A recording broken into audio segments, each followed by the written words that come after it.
വെളിച്ചപ്പൂവിന് തപസിരുന്നു താമരപ്പെണ്ണ്.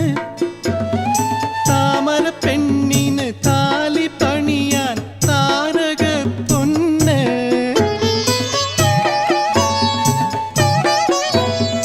വെളിച്ചപ്പൂവിന് തപസിരുന്നു താമരപ്പെണ്ണ്. താമരപ്പെണ്ണിന് താലി പണിയാൻ താരകപ്പൊന്ന്. പൊന്നുരുക്കി പൊന്നുരുക്കി പൂനിലാവാക്കി.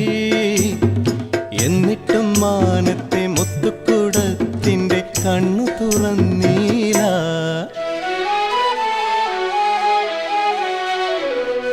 കറുത്ത